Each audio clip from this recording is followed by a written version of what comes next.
Hi, everybody.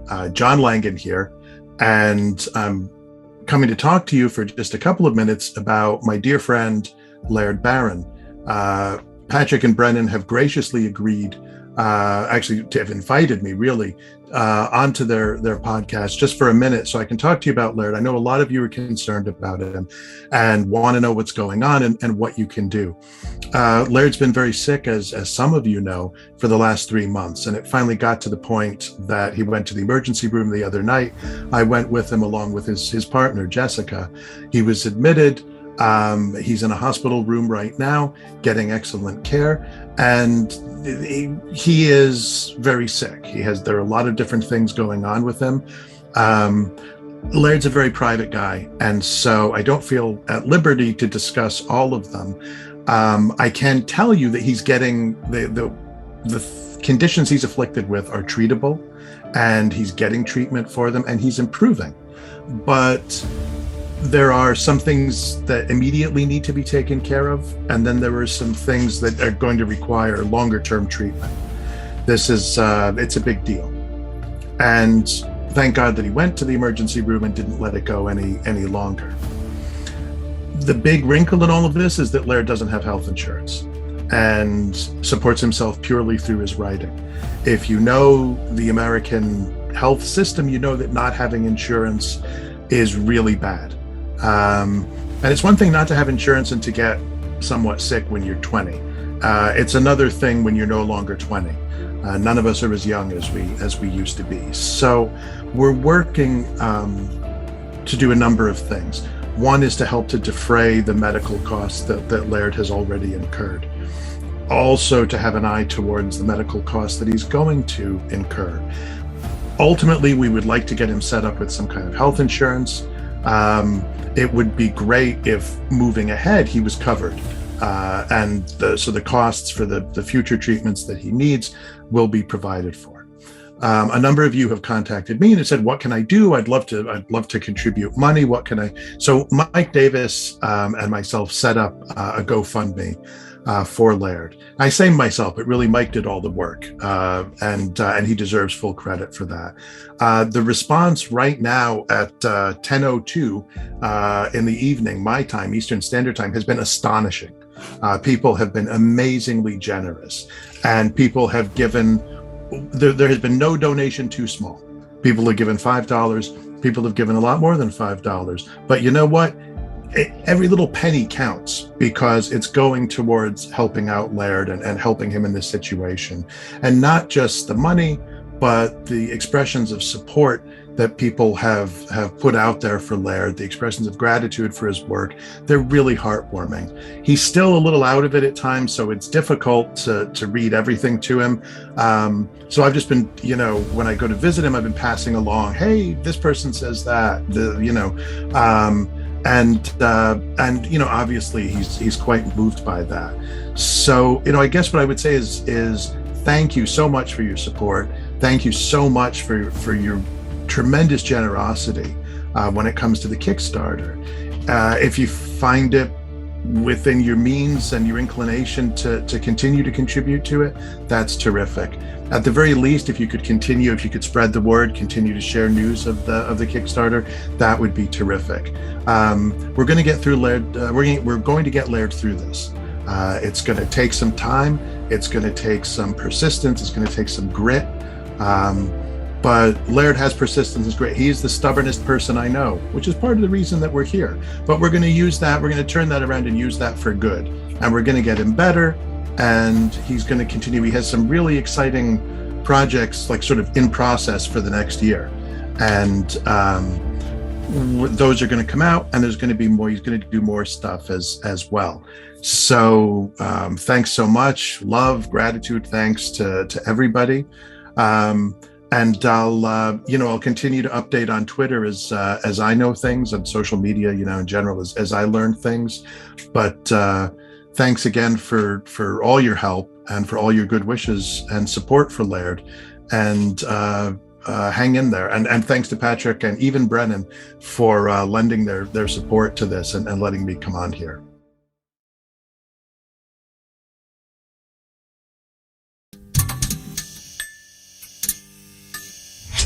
Welcome to season 4, episode 182. So this is the opener for season 4. We got a few things to say before we introduce the guests and the not guest host, because guess what? The very first thing we got to cover is Erica Robyn has joined the team. We mentioned that last with season 3 finale. But we want to officially say she is on the team. She was when the show launched May 27th, 2020. 2 days later, we didn't know her at the time.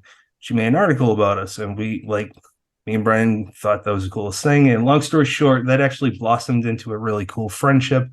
Erica, we truly love you, and Brennan and I never thought that we would add anyone else officially to the team. Not to say oh, no one shouldn't be, but it just there's a certain relationship there, and it's got to be someone that just fits in, and that's you. So we never thought there'd be a third, but you're a third. We're 3 Musketeers. So Brian, jump in before I start flubbering around like a fish out of water. Oh, no, you know what, man? 182 episodes in, and I don't think I've ever said this before, but Patrick said it perfectly. Wow. Oh, we're starting off great. No, Erica, we are so thrilled to have you on. Like he said, you were one of our first fans, and you've always been one of the biggest. And, the first time we had the opportunity to have you on in kind of a guest capacity and then guest hosting capacity, I should say, and from that first time, your contributions have just been invaluable. Like Pat said, we love you, and we are thrilled to, be going forward with you on board. So welcome aboard, Erica. We'll just start with you. After me, I should probably introduce, for those that don't know that might be joining for the first time, my name is Patrick R. McDonough. I'm your host, along with my other host, Erica Robyn. Say hello, Erica. Hello. And my other host, Brennan LaFaro. Say hello, Brennan. Hello, everybody. We are really excited to have Rachel Harrison here. She's the author of Cackle and Such Sharp Teeth. Welcome aboard, Rachel. Say hello. Hello.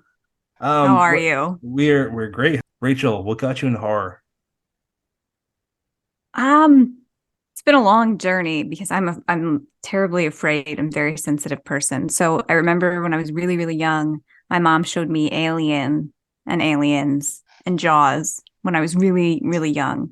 And then I have a distinct memory of being at Disney World and waiting in line for the Haunted Mansion when I was probably 6 or 7, and being I don't want to go on this. And my mom being no, it's more funny than scary. And meanwhile, there's a werewolf howling, and I'm panicking on the way to go on this ride. And I remember getting into I don't know if you've ever been on the ride, you get into this room, mm-hmm. and the voice actor's name is escaping me, but famous creepy voice actor comes along with this whole spiel, and then the room starts to get longer, and then there's a flash of lightning, and you look up, and there's a holograph of a man hanging from the ceiling, which is not very kid friendly, but it traumatized me. And when I went back into my to my hotel that night, I was just in a new place as a child, and just could not sleep, up all night, ruined my life. So I kind of always avoided horror. I remember Blair Witch Project came out. We just moved into a house in the woods, watched it again. I had no curtains, so up all night, just terrified. So I always thought I didn't like horror because it affected me so much. And then when I was in college, my friend and my roommate was super into it and made us watch, sat everyone down. We watched The Shining, Kubrick and the TV version, and The Ring. And she would just she showed me The Orphanage, which is now my all-time favorite horror movie. So I got a kind of a crash course in it from her. And at the same time, there was a screenwriting contest in the screenwriting club I was in. And if you entered the contest and won, you got a film TV agent. And so I wrote, and it was horror themed. So that was my first time writing in horror. And I was oh, actually, I really love this. and I won the contest. Nothing came of it, but I did win. And I was like, okay, well, I love this and maybe I'm good at it. But then it took me a while after graduating and stuff to come back to it and write my first book, The Return. So in a long-winded way, it took me a while to get here, but now I'm here to stay. I remember, I'm just going to say this one anecdote and then Erica jump in and then Brennan. I was very scared of a lot of things too growing up. But I remember Spencer's in my local mall. There would always be this like life-size Chucky doll. And for some reason I had this like it's a doll, it's 3 feet tall, but you're a kid. Okay, so it's not funny. It wasn't funny to me as a kid. It would scare the shit out of me, but for some reason I always found myself drawn and just like magnetized towards Chucky or Freddy or Jason. And unlike some of our peers, I didn't start with King until my 20s. I got really big into the slashers when I was 12, and it scared the hell out of me, but I couldn't stop watching it. So it's just interesting that to hear someone else kind of come from that similar place. Well, I also have a mall. I'm from New Jersey, so I have lots of mall stores. But in my mall, there was a WB store, and they had gremlins. Like they were big. They weren't like gremlin size from the movie. They were like as tall as me as a child. And they had some like hanging from the ceiling. And it seems like a fever dream in retrospect because you just can't imagine stores with that like production value anymore. But yeah, in the mall, I would always be like, I don't want to go in that store, but we would go in and I'd be like, they were everywhere. Just these huge gremlin statues. That's how I remember it. I don't know. I was a kid. But anyway, that's my mall horror is the best horror. Oh, for sure. And you know what? Everything recycles itself. But Chuck Palahniuk, I think, talks something that's parallel to this where, it's retrofuturism. I'm not even going to like paraphrase him because he's too goddamn smart for me to even do that. But basically it makes me think of like malls and how life is cyclical and a lot of things. I don't know how you guys feel, but like I collect CDs. I love books. We obviously all collect books. I like tangible things. I like streaming too, obviously, because like none of us would know each other without it. But I have a feeling that like within our lifetime we're gonna see this real desire and need and interest for being in brick and mortar buildings because a lot of it's turning into you can get everything delivered to your house. That's awesome. But eventually you miss stuff, I'm going to go to you, Erica, before I start going on a tech conversation in terms of the Black Mirror. So all you. Sure. Well, first of all, Rachel, I think we need some mall-themed horror from you in the future because that just sounds terrifying. Inevitable. It's inevitable. That'd be amazing. So kind of switching gears a little bit, I just had a question. So developing a sense of dread is something that I feel like is really powerful in a lot of your stories, at least the ones I've read so far. So for writers looking to develop that kind of sense of dread or like keeping readers on the edge of their seats, what advice would you give to them?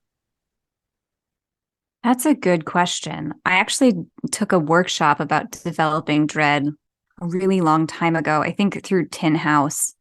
And the teacher was Alice Sola Kim. And I forget all of the lessons I learned. Like maybe I absorb them and use them in my work, but I don't know. I feel like you have to feel it as the writer in order for it to come across. And I think you really need to be invested in character and to care about the people in the story or the dread, like who cares about what's going to happen? Like if you're not invested in the character, it doesn't matter what else is looming because you don't care what happens to them. And so that's off the top of my head advice, but I always feel weird giving advice because I don't know what I'm doing. No, Don't tell anyone. Listeners, forget you heard that. I don't know. I don't mind admitting that. A lot of the time I'm just stumbling through and trying to figure it out. I don't have any answers. I think anybody who's setting out to write just needs to have a little bit of faith in themselves and kind of just see what happens. I think that's a great answer because you're very you don't take yourself serious, and maybe that comes off the wrong way, but that's the highest of compliments. People that don't take themselves serious but take their work serious, I've noticed with people that I admire in books like yours. Like I love Cackle. I love I've read 3 of your books so far, your new collection, Such Sharp Teeth, and Cackle, and it makes sense why you're with the publishers you're with. I just wanted to throw that out there that you're kind of like saying all the right things in my eyes, because you're not like, this will work for you, because you're not guaranteeing anything, because there's no guarantee. Yeah, and your voice is your voice. I think, it's good. I think it's good to read writers you admire and kind of pay attention to what they do that you like, but you have to develop your own style. And I think part of that is to just trust in yourself, which is, I think, the hardest thing for most people in the creative field. Also have a very are very sensitive or emotional, and I think that's why we pursue art. But it also makes it hard to pursue art because we tend to be hard on ourselves, something I've noticed. But that's fair. Brennan. I want to talk voice, actually, so I'm glad you brought it up. So in all of your books, plus all the stories in Bad Dolls, I mean, first of all, I guess I'll preface this by saying I love your voice. I got a little bit into Such Sharp Teeth, and I was halfway to the bookstore to get everything else. But you write everything in first person, and the bulk of your work has this very conversational tone, informal, and a lot of clarity. And I wonder if there's a reason why you gravitate towards first person. I really love to write character-driven stuff, and I really like to be in other people's heads and explore character in that way. And I also think it works well for horror because there's a closeness there, and you're feeling whatever your characters are feeling, and I think it ties back into the dread. So when you're reading Cackle, you're sitting across the table from Sophie, and you don't know if you can trust her or not. And so I think if you're reading it and you're so close to Annie and so in her head, part of it feels like you're there. I just think that's how I write best. Another piece of advice is to figure out, some people I think can switch tenses and, person, but I'm strongest in first person present. So that's kind of just what I gravitate towards. But yeah, I think just in terms of also my own enjoyment, to be able to sit inside somebody else's head for a while. I write because it's escapism. And so I have the most fun when I'm stepping into somebody else's head and exploring the world through their eyes. And so that's pretty and if I'm not having fun when I'm writing, it kind of comes across and it's not as good. So yeah, I think that's where the voice comes from. Just my own enjoyment and my own need to step outside of myself. So as far as I almost kind of took from your answer that putting yourself in the head of the main character in that first person voice allows you to almost kind of hold things back from the audience. And when you're writing a story, on average, maybe it's not the same every time, I guess I have the return in mind. Do you kind of know what the reveals are going to be, or do you discover them alongside the character? I'm a terrible outliner. I'm with you. No judgment. I wish I was good at outlining. I'm really not. So I think I need to have a balance, because with Cackle, I just was like, we're going to see what happens. And then I got to the end and my editor was like, nothing happened. And I had to go back and do major edits. The epilogue's great. Seriously. But I think with my fourth book, I had to turn in an outline. And and I worked off the outline and I wrote it beat for beat, and I got to the end and it was like, this doesn't work, and I had to go back and write it over with kind of the general like lampposts, but not like as detailed. So I think when I start out, I need to know where it's going. Like I need to have a general sense of direction. But I can't be like, well, this is going to happen here and this is going to happen here, because then I kind of box myself in and I stop focusing on character, and I think I get caught up in the logistics of it and forget, and then I stop having fun. So with The Return, I remember I did have like a general like bullet point outline, but I think the more fun, nuanced stuff comes from just exploring it on the page. And I'm pretty sure that the sequence in The Return where Elise breaks into her ex-boyfriend's house, I think that was like something I did on the fly. And as I was doing it, I was like, this is so fucked up. And I'm just having the best time. I'm sorry, can I curse? You can fucking curse all you Okay, want. great. But yeah, so I think some of the fun, like, it helps, and I probably should outline more than I do. But I also I prefer to just kind of be like, let's see where this goes. I love that answer. And I mean this only in the most positive sense, because I do the same thing. But a lot of the extended conversational stuff in The Return kind of had that vibe. Like, we're learning, who these girls are, and we're advancing the plot by learning who they are.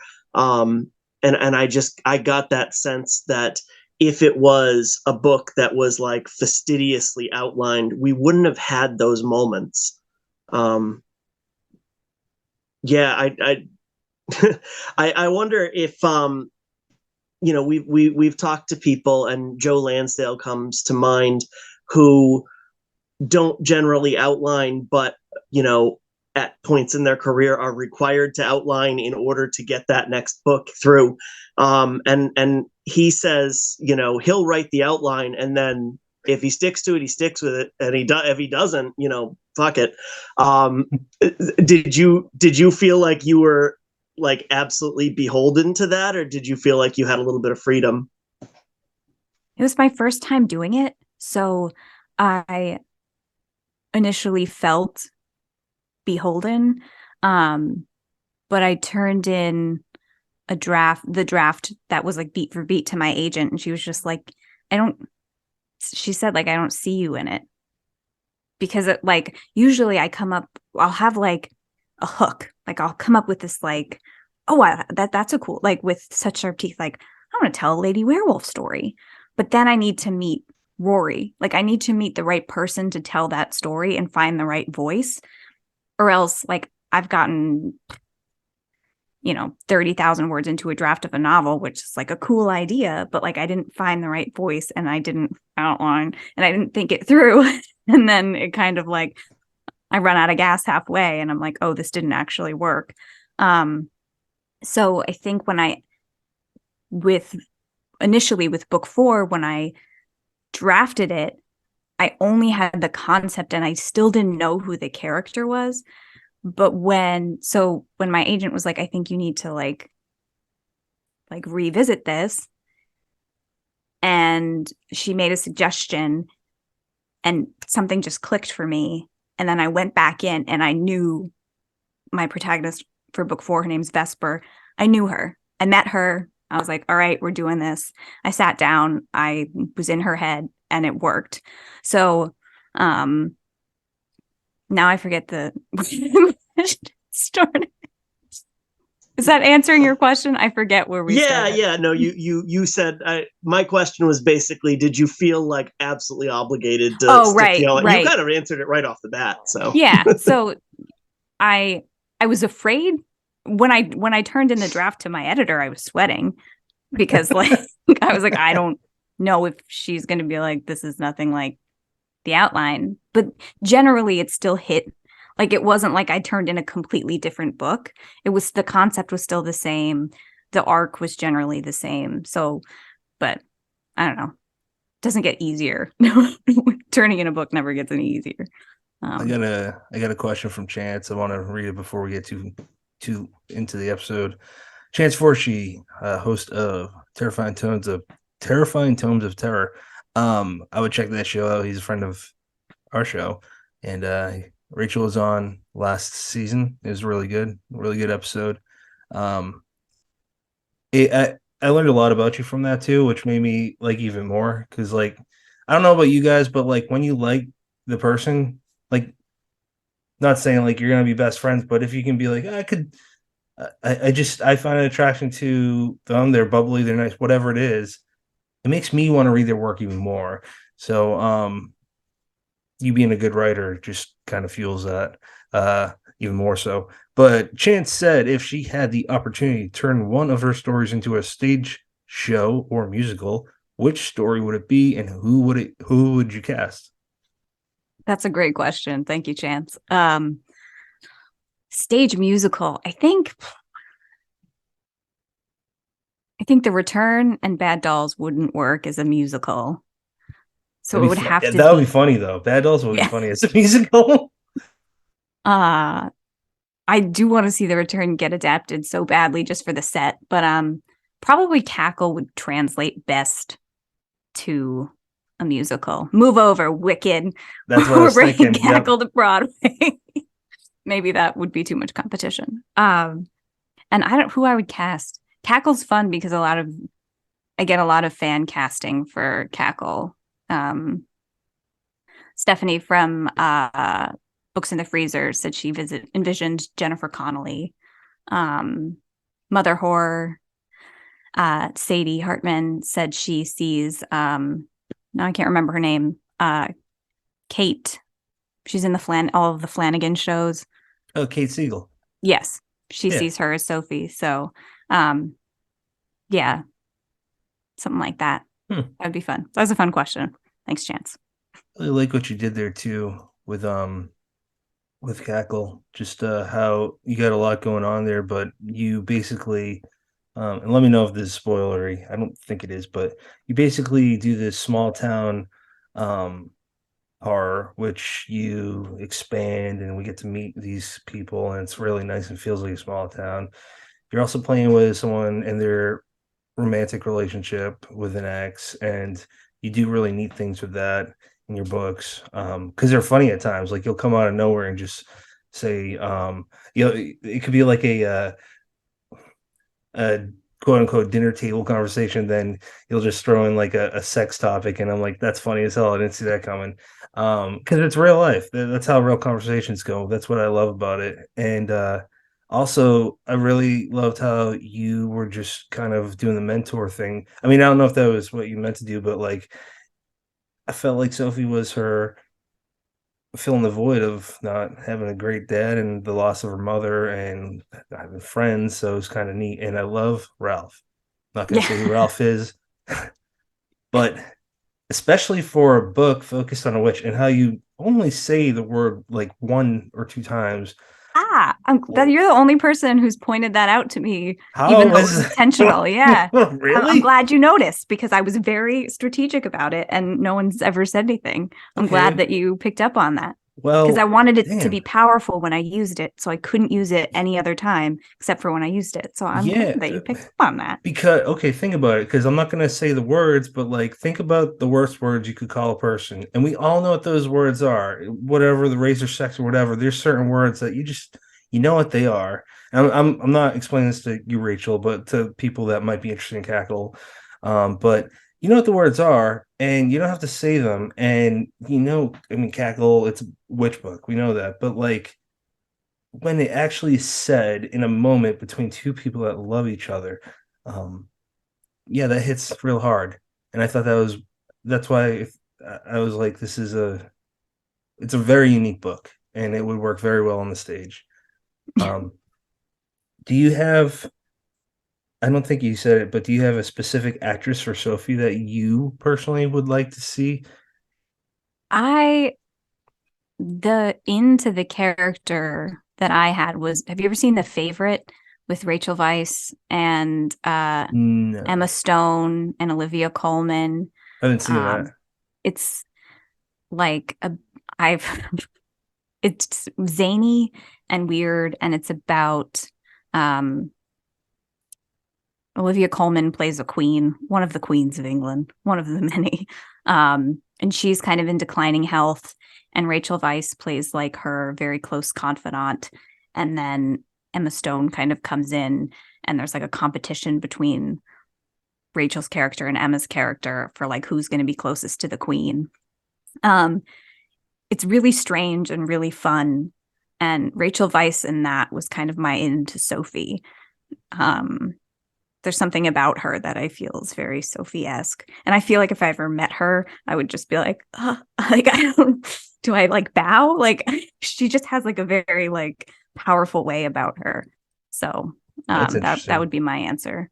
For our protagonist, I think Jennifer Lawrence would be good.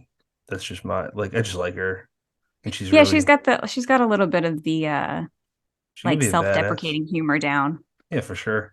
Her or Emma Stone, like you mentioned, Emma Stone for sure. But okay, so guys, I don't want to take up too much time on one book. I want to hear Erica. Oh, geez. Just making noise. I was like reading my questions. I was like trying to prepare, and I was like, he's going to go to Brennan. It's going to be fine. Okay, well, this one's not about a specific book just yet, but it kind of just capturing the topics you've written about so far. So I've only read Bad Dolls and Such Sharp Teeth. Cackle is on its way from Gibson's bookstore to me right now, so eagerly awaiting that one. But of course, from those... I love Gibson's. They're my favorite. I order like all of my books through them, if at all possible. So they know me by name. It's in Concord, New Hampshire, right? Yeah. Okay. I haven't been, but I know Ryan, so yeah, she's awesome.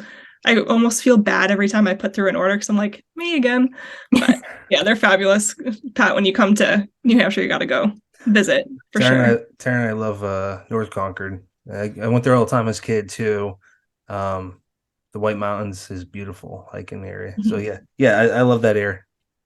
For sure. Sorry, I got myself off track. But so you've tackled like witches and werewolves in your work so far. I think I saw one about a ghost. But is there another paranormal or like cryptid? Did I say that right this time? Cryptid? Yeah, I think so. I picture the word in my head and then I panic every single time. That's every word when I speak, so I relate. It's so hard. But is there like another type of being that you're curious to explore in a future book? Vampires for sure. Yes. I feel like they're like I've said this before, I feel like they're like the horror Everest, where it's like, how could I give my own take? Does anyone else feel like she's kind of like Grady Hendrix in the sense where it's like a very strong voice and just does paranormal very well, but like I don't know how else to put it.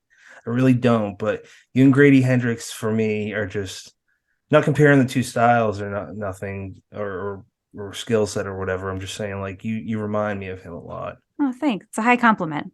Yeah, he's awesome. We're both Berkeley. We have the same editor now, so yeah, tremendous amount of respect for Grady. I'm sorry to jump on your question, Erica, but how's that feel to write for them? Because as a writer myself, like you have certain publishers that you dream of working with, and they're you don't get higher than they're in the big boy league, big girl league, whatever you want to call it. It's weird because like it still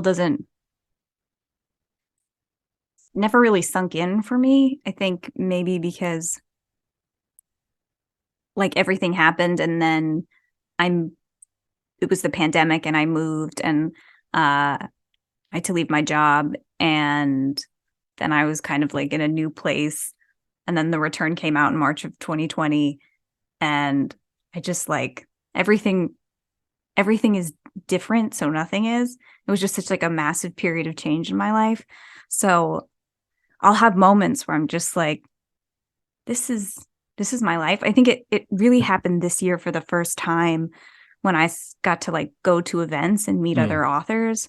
I've told this story before, but like I went to Storyfest in Connecticut. That's the Westport Library event. And I was like sitting across the table from Almakatsu and we were sharing mozzarella sticks. And I was just like, what the fuck? If you had told me in 2018 that this would be my life, I would not have believed you. And it just like, and like, when it happens, you're just like, oh yeah. And then it just like hit me. And I was like, forget this thought because you're going to start being weird. And so I was just like, I can't, like, I can take it in and appreciate the moment, but I can't like sit there and be like, oh my God, holy shit, because then I'll start to be super awkward. But it was really like when I started meeting these people in person, when I was like, oh, like I do this now. But again, it just always feels like, well, and any the other shoe's gonna drop at any moment. So. How incredible is Alma Katsu though? Like she's so fucking coolest person in the world. She's so cool. She's such a sweetheart. She's like, she writes these badass books, like historic fiction books.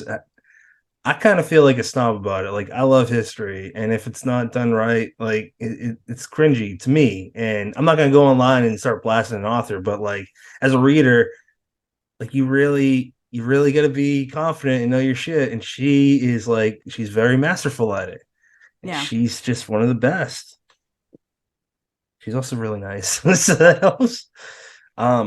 Erica, I really interrupted. So you were asking about the paranormal. She said that vampire. Is there anything else that you want to expand on that, Rachel? No. I can't. That's like I kind of can just think like one ahead. I mean, maybe I would like to again, like vampires or aliens, or maybe I would do robots, but it would have to be a short story. I don't think I could write an entire robot book. But yeah, there's things out, like definitely vampires and aliens. I mean, obviously. You like Killer Clowns from Outer Space? Do you like that movie Killer Clowns from Outer Space? I haven't seen it. Oh man. Again, I was late to the horror game, so there's fine. Like a lot. I'm constantly playing catch up. And everyone's like, "Have you seen this?" And I'm just like, "No, I'm an imposter." I'm like that too with books and movies, but that happens to be a movie that I saw. I think you like it. It's really goofy, but it's funny. But I asked because you said vampires or aliens, and I'm thinking, why not mix them? Why not both? Two birds, one stone, baby. Nailed it. Brennan, go ahead, sir. Do you want to read Brian McCauley? It's funny. I was literally going to do that as soon as you threw it to me. So yeah, I've got Brian. Your brain. That's not a compliment. I have Brian's question up and ready to go. Brian McCauley, author of Curse of the Reaper, says, so good. Rachel I just finished reading it. That's so good. Yeah, it's so good. I loved it. So yep. Sorry. Yep. No, that's okay. We can talk about how great Brian's book is. Or we can just read the question. That's good too. So he says that he has a two-part question. Says, how does your I'm just going to ask one at a time. How does your background in screenwriting influence your work? I think in terms of like writing dialogue, having like a natural sense of dialogue, and then a sense of structure from my screenwriting days. I studied it in college, but I haven't written a screenplay in years. And I think for me, what's most notable is always the struggle. Like whatever advantages I have from it, I don't notice. But the struggle really was when I started to write prose, like having to pay attention on a sentence level to what I was writing. Like I was kind of always just thinking about how to get from A to B, and like not how to like the craft of writing and creating a sentence was really hard for me. So, I think my love of writing dialogue is from screenwriting. And then, but for me, I'm always like, it was hard to transition. And like, I know some people go back and forth, and I read, Curse of the Reaper, or I read, Nat Cassidy's work. And I'm just like, they're like, how are you so good at doing both? Like maybe it's a struggle for them too, but it just, for me reading it, it's like obviously like you just have like the mega strengths from your screenwriting background, and also just happen to be incredibly talented novelists. But yeah, it was tough for me to leave my like screenwriting, shift out of that mode into writing prose. I would like to write another screenplay someday, but it's intimidating because I don't know if I could shift back, so. In Curse of the Reaper, how Brian has the way he has the different scripts for each installment in that fake series is just so fucking smart because he does it.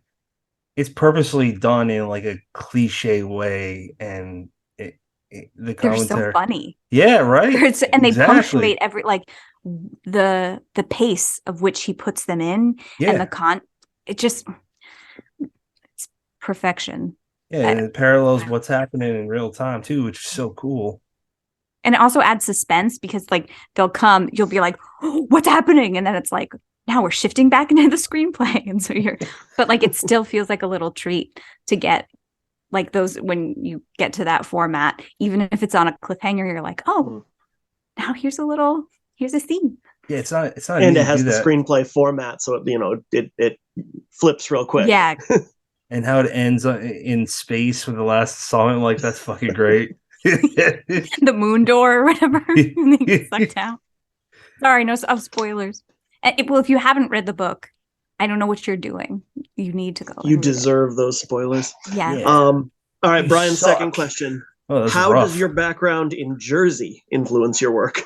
Oh, he would ask. He's from the same area that I am. Different states. My wife made it very. This is worth north and south. Because, like, I don't think you know, Rachel, but I'm from, or maybe I did. I think I told you actually. I'm from Massachusetts. From Mass? Yeah. Okay, I did tell you. But like when we started dating, she made it very clear that South Jersey and North Jersey should be two states, and I didn't get it until I moved here. Yeah, it's different. So Brian is a fellow Northerner, but I think I think any person is formed by the world around them, and I thought a lot about it because there's weird New Jersey, which it's weird. Like now they have it in other states, but it started in New Jersey, and I remember it used to be like magazines, and I was at a friend's house, and I was like going through the magazines, and like in high school, we would go to Shades of Death Road and drive up and down Shades of Death Road at night. And there's just like a lot of funky little folklore in New Jersey. And I think the people are generally very like hard and practical, but I think there's like an undercurrent of superstition for some reason. And like us, like Jersey kids, just, I don't know, have this natural superstition or also like a curiosity and a want to explore, at least for me. And yeah, there's just tons of little gems in the state. Like when I was in high school, I did theater. I'm a former theater kid. That wasn't obvious to everyone. But there was this theater called Pax Amicus, and it looked like a castle, and not like a legit castle, like a knockoff castle. And it was on Bud Lake. It's probably still there. And I used to do like local theater there. But it's just like looking back on it, just to like be in a castle and like be sitting with my friends outside a castle, like eating candy bars between like after rehearsal. And it just like, I don't know. And I guess it's like that everywhere. But there is something weird about New Jersey. And yeah, and I'm probably weird. I can blame New Jersey for why I'm weird. Whether or not that's true, I don't know. That you're, I think, the first person to mention Weird New Jersey, the magazine, and just super quick anecdote. But my brother-in-law, he was a Marine. He was in Iraq, and my mother-in-law would ship him on a weekly or monthly basis. I forget, but that'd be one of the things that she would send over. Weird New Jersey, and I just think that's kind of cool because there's two authors that he would read Polnick books, and Brett Easton Ellis. That's it.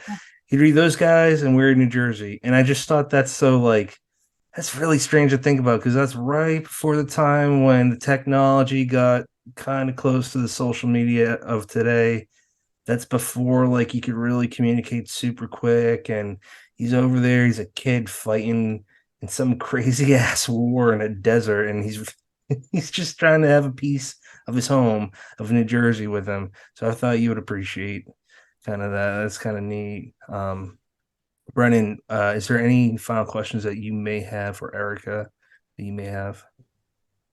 I want to throw out something about genre, just something I found interesting. Um, I guess I would consider you a horror writer. I don't know if you like to brand yourself, and I won't make you, answer that. But when you go to the bookstore, Such Sharp Teeth is in the horror section, Cackle's in the fantasy section, The Return is in the thriller section. And, you talk to authors about mixing genres, but you're legitimately in different sections of the bookstore. I wonder how much genre is a consideration for you when you're planning a story.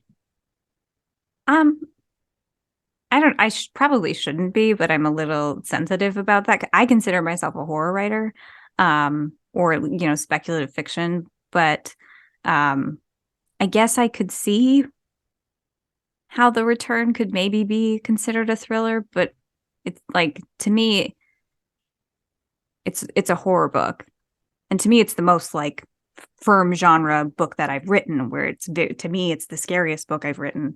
And I think after it came out, I was like, oh, maybe the like missing girl thing misled some people, because I think people expected like a girl on the train kind of thing, and I was like, it's not that. So Cackle, I can kind of see how it's fantasy, but to me, Cackle is horror, and a lot of people will say, oh, well, it's not scary, but I think it's scary. And like, if that double date scene is not scary to you, then like, you've had a very nice life. Congratulations. Thanks for reminding me of that. I wanted to punch that asshole in the face. Yeah. How dare he? Based on a true story, by the way. Oh, was someone named you? Who was he? Yeah. And yeah, so, and I think Such Sharp Teeth is horror, but they do put it in fantasy in some bookstores. I think my books are what they are, like whatever. I can't tell a reader what their experience is going to be with my book. My only concern is like if somebody shows up and is like, oh, well, she's a horror writer, and they go to the horror section and they don't find me, to just give up and leave. I guess I don't like, it's hard because I don't sit down and think about genre too much. I mean, I did for book 4 because I was a little mad that people were like, she's not a horror writer. And I was like, I'll show you. But I just worry about, like, it's tough with marketing and stuff. And it's tough. People like to know what they're going to get when they pick something up. And so that's kind of where genre concerned. Otherwise, I wouldn't care. I'd just write and have fun and not think about it too much, and have my spiders with top hats and have my really scary stuff that I have in The Return. But it's just about like how to connect with readers and the marketing of it all, and how I'm going to find like how my work is going to get into the right hands. So that's where genre concerns me more than any. I do think there's some moments in The Return where if you are going in expecting a straight thriller, you're not going to be pleased. Yeah, no. So yeah, that's kind of that's the only reason why I care. Otherwise, whatever. But I mean, well, you're a horror writer to us. Thank you. I appreciate that. On that note, I did want to know, and if this is something you can't answer, just hit pass. But the publisher, or maybe your agent, is that something where they try to say, hey, maybe we should focus on just this or that and not be all over the place? Because I've gotten that impression. Well, not impression, I've flat out heard that that's how some agents are, specifically, like you said, for marketing purposes. No, I'm like, my agent, I want her to rule the world because I think we live in a utopia. Like, the most wonderful, smartest, most efficient, like so good at her job that like I'm in awe. never has tried to push me in one direction or the other. And my editor too. I mean, I am very, very grateful because Cackle is a very different book than The Return. And that was somewhat intentional because I didn't want to get like, I never want to write myself into like, well, we're going to get this from her every time. I want to challenge myself and do different things. So I think that shift would really be where somebody would have been like, well, your first book was really scary and this book is a little bit more whimsical, and like, what about your audience? But no one ever brought that up to me. I think they've been nothing but supportive and wonderful, and I think I'm just really, really lucky. And yeah, like, I don't know. I always feel obnoxious being like, I'm so #blessed. But I like, with the team that I have around me, I mean, if anybody likes any of my work, it's because of my agent and my editor. You know. I understand. Yeah, for sure. Erica, let's do one more question with you, and then we're gonna do outro questions. Sure. So I do have 2 on my list. So Do 2. No rules today. We can totally just stick to one, but I wanted to see if talking about Black Sheep is too far out, or would you be comfortable with that? I can tease a little bit. The cover copy hasn't gone out yet, so I want to wait until that's decided on. But it's out in September, and it's more of a family drama. And the way I've described it so far is I wanted to challenge myself to write something different, something a little bit more strictly horror. And I really like the horror I like. It can, like, what I love about the genre is I can watch Hereditary or Mother and these kind of like arty, cerebral, whatever you want to call them, movies. And then I can watch Malignant, this like batshit bananas, like, what the fuck horror movie, and like have the same love and appreciation for something super crazy and campy and something that's like, you know, artistic and trying to say something, and how to kind of like marry those two feelings of like, you know, when I watched Midsommar, just being, it's so genius and like it's a breakup movie, but like it's a cult. And then to watch Malignant and just be like, oh, fuck yeah, blood, you know? So I kind of wanted to like take those two things and marry them in the same book and try and give readers the experience where I'm diving into some like family shit. And like, I think everybody during the past few years have discovered things about who they're related to that they're like, how am I related to this person? And like those kind of feelings, and also just have readers be like, that was fun, like, cool, it went there, like. So that's my tease for Black Sheep. Hopefully I'm not over promising, but I like it. I think it's a fun book. So it sounds really cool. And just real quick, because like you said, you don't want to be pigeonholed, and if you're always challenging yourself, I don't think anyone's going to expect what's next with you, and that's a good thing. I'm going to jump to, what are you currently reading? Let's start with you, Rachel. I'm reading a blurb book that I don't know if I can talk about. So I will say that my next read is, I want to reread Cabin at the End of the World before Knock at the Cabin. So that's like, once I read this blurb book, then I can reread Cabin before I see Cabin. Paul Tremblay is awesome. It's so cool to see that happening for him. Erica, what are you currently reading? I am currently reading, it's not out just yet. It comes out on the 17th, so right around the corner. I'm reading Inside the Devil's Nest by John Durgan. and it is it is really intense. I tweeted the other day that I was walking on the treadmill and reading, and I kept forgetting to breathe, and then I would catch myself because I was like, why am I so dizzy? And I'm like, oh, I'm not breathing. Don't do that. Yeah, pretty dangerous. I wasn't walking that fast, and like I was walking, so that's super dangerous. But yeah, this book, it's got a couple of reviews on Goodreads so far, and they're high reviews, so I'm thinking mine's probably going to be a 5-star as well, so definitely check that one out. Yeah, John's another podcaster, really good guy. Brennan, you were on his show recently, weren't you? No, I was not. Okay, I'm making shit up. Fact checker needed. Brennan, what are you currently reading? I was just gonna throw out too. I got to read John's book, and it is a good one. It's really cool. I am reading The Last King of California by Jordan Harper.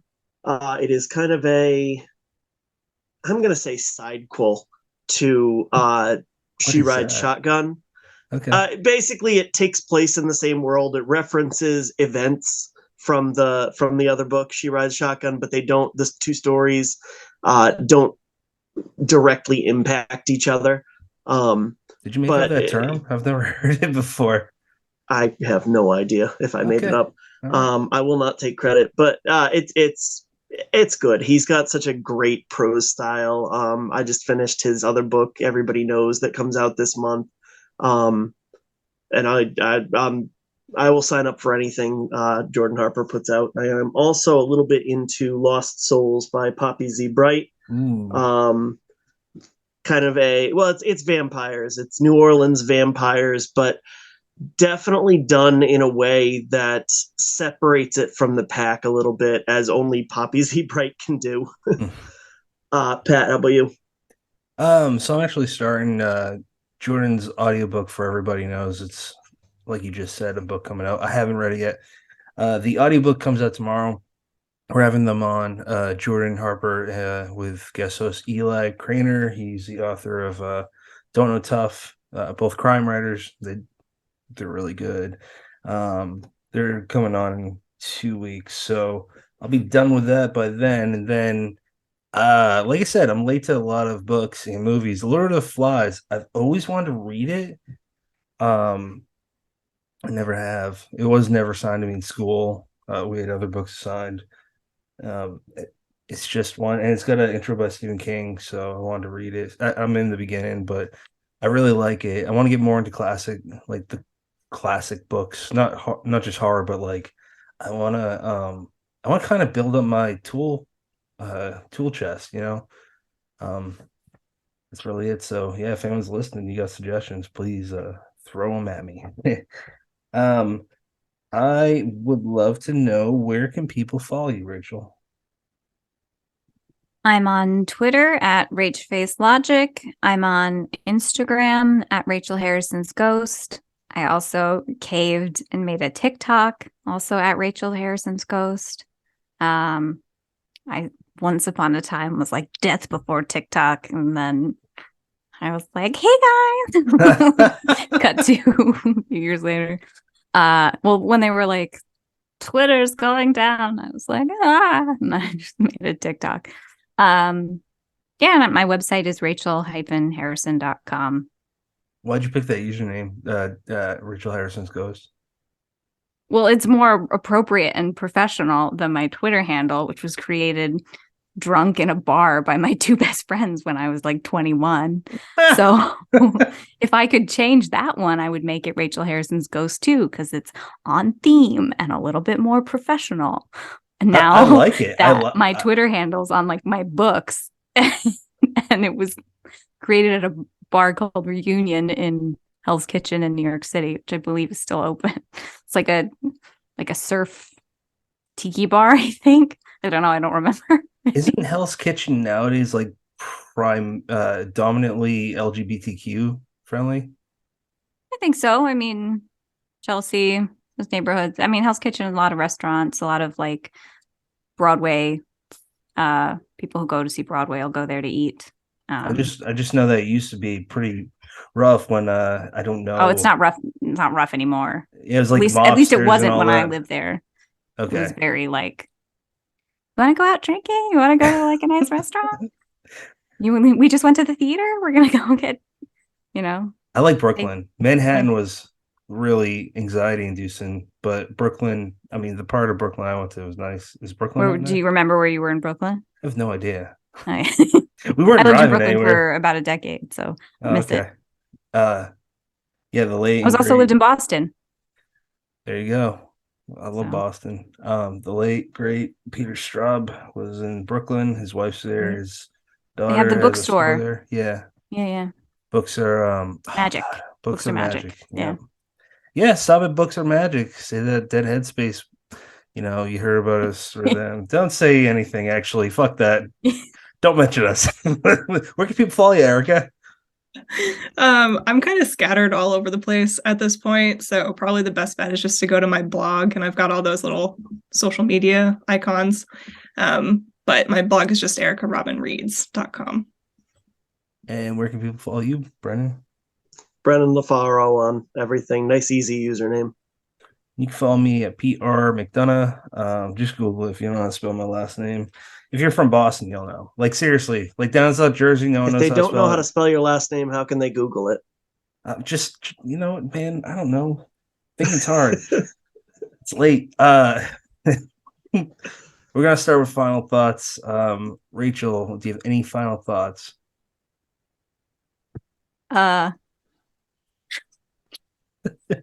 You ask me what I'm thinking, my brain immediately just freezes. It's like a deer in headlights. Like all my thoughts are like, what? You're exactly like I love it. Your voice, like before we start talking, Cackle and Such Sharp Teeth specifically, and the story, the titular. Did I say that word right? In Bad Dolls, Bad Dolls, Bad Dolls. Titular, isn't that how you say that word? Like the title story of the. It was collection. 2 syllables a minute ago. Okay, whatever. Now you got it. Has anybody seen Lady Bird? Where no. No one's seen Lady Bird? There's a line where she's like, "It's the titular role." It's a good movie. You should watch it. Greta Gerwig. But, sorry. The story Bad Dolls in the collection is what you were saying. Yeah, I was just saying, like, before we had tonight's episode, just talking through Messenger, like I could feel it. And hearing your interview with Chance, like I'm like, that's definitely Rachel's voice. Like it can pick up on the sense of humor and the certain words that you say, and it's really cool seeing that, because once you have it in your voice, no one else is ever going to write those stories that way. And you also prove that writing in first person is a very good idea, because I've seen writers say like kind of avoid it. David Morrell's a writer of First Blood. He said it on air. I'm sure he's written articles about it. He's not a fan of first person. But when you do it right, you do it right. Brennan does it really well too. Brennan, do you have any final thoughts? Rachel, I just want to thank you for hanging out with us on a Monday night and staying up late. I've just loved everything that I read by you, and I cannot wait for Black Sheep. So thank you for writing, and thank you for joining us. When's Black Sheep come out again? September. Okay. This was so fun. Thank you so much for having me. This was the best way to spend a Monday night and stay up a little bit past my bedtime. I'll start out there.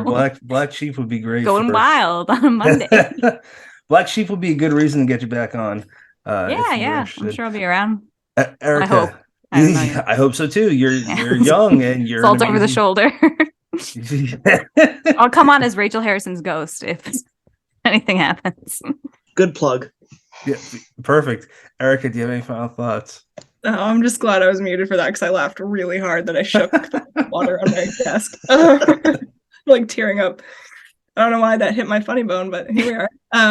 So I just also wanted to say thank you, Rachel, for coming on. I think it was really cool when Pat and Brennan were just like, "Oh yeah, Rachel's gonna come on," and I had like just finished Such Sharp Teeth, so I like very quickly got a copy of Bad Dolls, and I'm bummed that I didn't get to read anything else before the interview, but I'm really excited to dive into some of your books. And I didn't realize you started writing like pretty recently from the books we talked about today, so that's really cool, and I'm excited to see what you do next.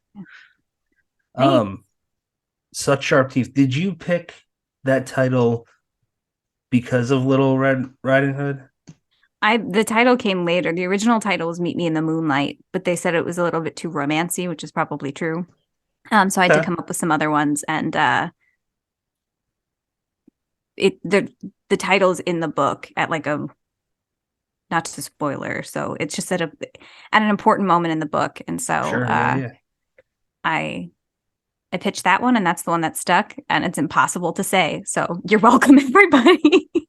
And the way all podcasters everywhere, I'm terribly sorry for the way you work in that title, It's Such Sharp Teeth, the way you work in Cackle, and the way you work in Bad Dolls. I like it. I like it a lot. There's something poetic in my mind when you work in the title inside of or lyrically musical.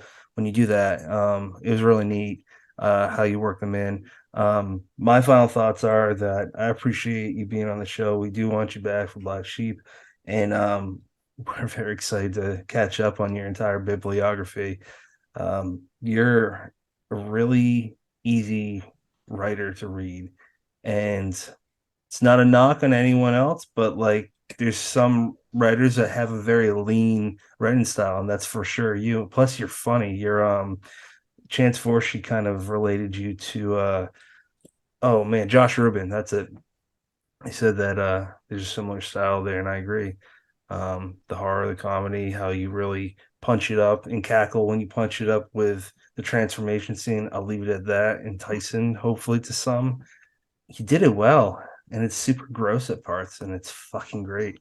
So that's my final thoughts. And also Erica, thank you for being with us for almost 3 years now. I can't believe that, but we truly do love you. You're like our sister. So it's really cool that we get to do this together. And listeners, we hope you enjoyed this episode. Next one is 183. It's best of season 3 with Chance Forshee and Brian McCauley, as well as myself, Brennan LaFaro, and Erica Robyn. As always, you have many choices in podcasts. Thank you for picking us.